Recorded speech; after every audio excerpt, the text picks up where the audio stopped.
நாட்கள் பின்தங்கியுள்ள தீவு. ஒரு வரலாற்று அதிசயத்தை பற்றி பார்க்கலாமா வாங்க. தனிமையை விரும்பும் பயணிகளுக்கும் புகைப்பட கலைஞர்களுக்கும் பார்த்தீங்கன்னா பவுலா தீவு ஒரு சொர்க்க பூமியாக திகழ்கிறதா. இயற்கை அழக விரும்பும் அனைவருக்குமே இந்த பவுலா தீவு ஒரு சொர்க்கமாகும்னு தான் சொல்லணும்.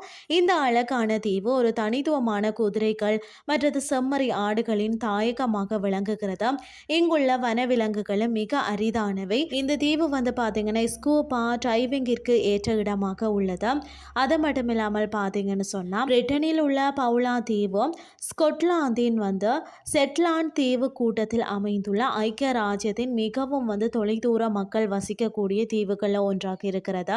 செட்லாண்ட் மெயின்லேண்டில் இருந்து சுமார் 20 மைல் மேற்கே அட்லாண்டிக் பெருங்கடலில் அமைந்துள்ளது. இது மிகவும் தொலைவில் உள்ள தீவு என்றதால உலகின் விளிம்பில் இருப்பதாக கருதப்படுகிறது. பிரிட்டனின் மிக உயரமான செங்குத்தான கடற்பாறைகளில் ஒன்றான டாகேம் அதாவது சுமார் 1233 அடி உயரத்தில் அமைந்திருக்கிறதா. அது மட்டும் இல்லாமல் ஏராளமான கடற்பறவைகள் கொண்ட பறவைகளின் தீவு என்று அழைக்கப்படக்கூடிய இங்குதான் அரிய வகை கடல் பறவைகளான அதாவது பவுபீன்கள் மற்றும் உலகின் மிகப்பெரிய கிரேட் இஸ்கூவா பறவைகள் மற்றது கூட்டங்களாக வந்து காணப்படுகிறது. இந்த தீவு வந்து வெறும் 5 சதுர மைல்கள் மட்டுமே கொண்டது.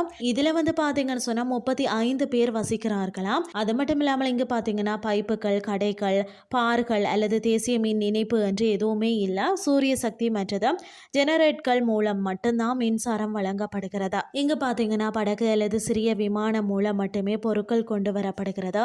இங்கு ஹோட்டல்கள் இல்ல. தீவில தங்குறதுக்கு மிக குறைவான இடங்களே வந்து இருக்கிறது. அங்கு வந்து கடைகளோ உணவுகளோ வந்து கிடையாது. எனவே தேவையான உணவு மற்றது அத்தியாவசிய பொருட்களை வந்து எடுத்து செல்வது நல்லது. பறவை கண்காணிப்பு மற்றது வனவிலங்கு புகைப்பட கலைஞர்களுக்கு மிகவும் வந்து விருப்பமான இடமாக தான் இருக்கும்.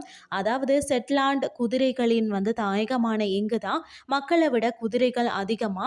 இந்த தீவு வந்து தனித்துவமான நாட்டுப்புற கதைகள் மற்றது இசை பாரம்பரியத்தை கொண்டுள்ளது.